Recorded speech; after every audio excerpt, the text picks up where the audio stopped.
কয়েকদিনের টানা বর্ষণ এবং উজানের পাহাড়ি ঢলের কারণে কুড়িগ্রামের সবকটি নদ নদীর পানি কিন্তু বাড়তে শুরু করেছে।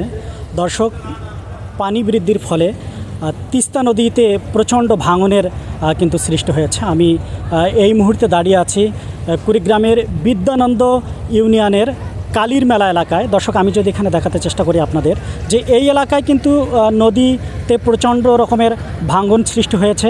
ভাঙনের ফলে নদীর তীরবর্তী যে সমস্ত মানুষের বসতি ছিল তারা কিন্তু ইতিমধ্যে ভাঙনের ফলে তাদের বাড়িগুলো অন্যত্র সরিয়ে নিয়ে যাওয়ার কিন্তু চেষ্টা করছেন। দর্শক, আমি যদি এখানে দেখাতে চেষ্টা করি আপনাদের যে এই এলাকায় কিন্তু এখন এই মুহূর্তে অসংখ্য লোকজন কিন্তু আপনারা দেখছেন যে তারা এই যে নদী ভাঙনের ফলে যে সৃষ্ট সমস্যা, এই সমস্যাগুলো কিন্তু তারা এখানে অবলম্বন করছেন। আমি যদি আপনাদেরকে একটু দেখাতে চেষ্টা করি যে পানি উন্নয়ন বোর্ড কিন্তু ইতিমধ্যে এখানে কিন্তু অনেকগুলো জিও ব্যাগ তারা ফেলেছেন যে ভাঙন প্রতিরোধ করার জন্য।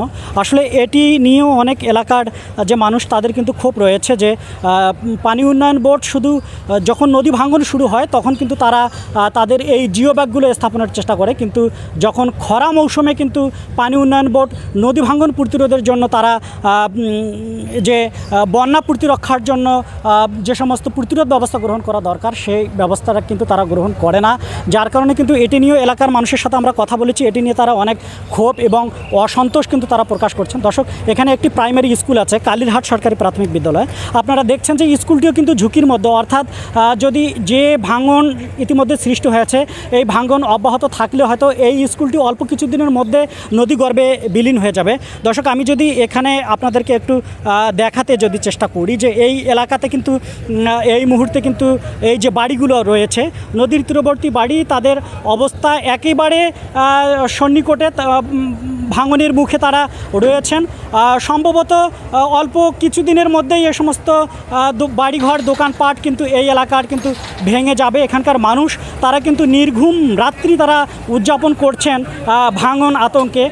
দর্শক, আমি যদি এখন আপনাদেরকে একটু দেখাতে চেষ্টা করি যে এই এলাকায় অসংখ্য মানুষ, নদী ভাঙন মানুষ কিন্তু এখানে রয়েছে যাদের বাড়িঘর এই তিস্তার তীরে কিন্তু বিলীন হয়ে যাচ্ছে। দর্শক, এখানে একজন আছেন, আমি যদি তার সাথে একটু কথা বলি যে চাচা, এখানে কতদিন থেকে ভাঙন শুরু হয়েছে যদি আমাদেরকে একটু বলেন, এবং কী পরিমাণ বাড়িঘর ইতিমধ্যে কিন্তু এই এলাকায় ভেঙে গেছে?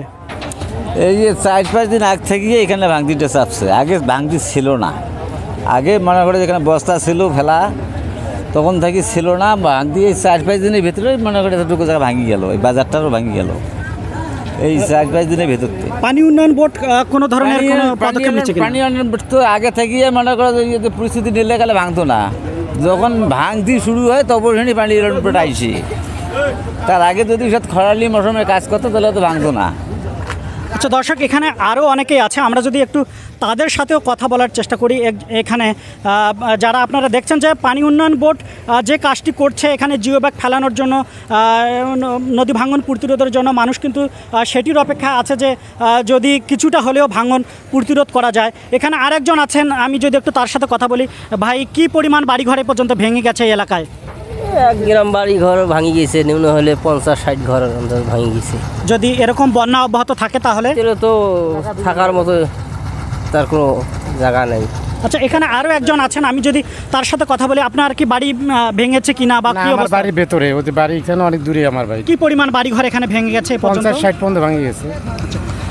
দর্শক, তিনিও যেটি জানাচ্ছিলেন যে এ পর্যন্ত এখানে 50-60টি বাড়ি কিন্তু ইতিমধ্যেই নদীগর্ভে বিলীন হয়ে গেছে। তারা বলছেন যে এই ভাঙন যদি অব্যাহত থাকে এবং এটির প্রতিরোধের যদি কোনো ব্যবস্থা না হয় তাহলে একটি পুরো গ্রাম, অর্থাৎ এখানে প্রায় 300-400 বাড়ি রয়েছে একটি গ্রামে, এই গ্রামটি বিলীন হওয়ার আশঙ্কা কিন্তু তারা করছেন।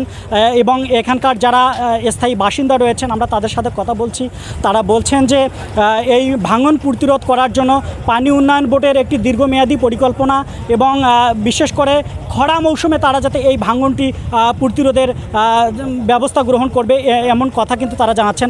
দর্শক, আমি যদি একটু আপনাদেরকে দেখাতে চেষ্টা করি যে আপনারা এই নদীর ধারটা একটু লক্ষ্য করেন যে এখানে কী পরিমাণ ভাঙছে, প্রতিনিয়ত ভাঙছে। এবং সামনে যেটি আমি দেখাচ্ছি আপনাদেরকে যে এটি একটি বাজার, এই বাজারটা কিন্তু ইতিমধ্যেই ভাঙন শুরু হয়েছে। এই বাজারের এই দোকানের পরেই কিন্তু এখানে একটি কালীরহাট সরকারি প্রাথমিক বিদ্যালয় রয়েছে। এই দোকানপাটগুলো ভেঙে গেলে কিন্তু বিদ্যালয়টি ঝুঁকির মধ্যে, অর্থাৎ এই বিদ্যালয়ে যে সমস্ত শিক্ষার্থীরা পড়াশোনা করেন তাদের কিন্তু লেখাপড়া বিঘ্নিত হওয়া সহ এখানে কিন্তু বিশাল ঝুঁকির মধ্যে রয়েছে। তো এলাকাবাসীর দাবি যে অস্থায়ীভাবে হলেও ভাঙন প্রতিরোধ করার জন্য তারা পাড়ি উন্নয়ন বোর্ড এবং স্থানীয় যে জেলা প্রশাসন রয়েছে এটির তারা কিন্তু সুদৃষ্টি কিন্তু আকর্ষণ করছেন এবং তারা বলছেন যে খরা মৌসুমে যাতে এখানে একটি স্থায়ী বাঁধ নির্মাণ করা হয় ভাঙন প্রতিরোধ করার জন্য। দর্শক, এই ছিল কুড়িগ্রামের বিদ্যানন্দ ইউনিয়নের কালীর মেলা এলাকা থেকে সর্বশেষ তথ্য। রাশেদুজ্জামান তাওহিদ, গ্লোবাল টেলিভিশন, কুড়িগ্রাম।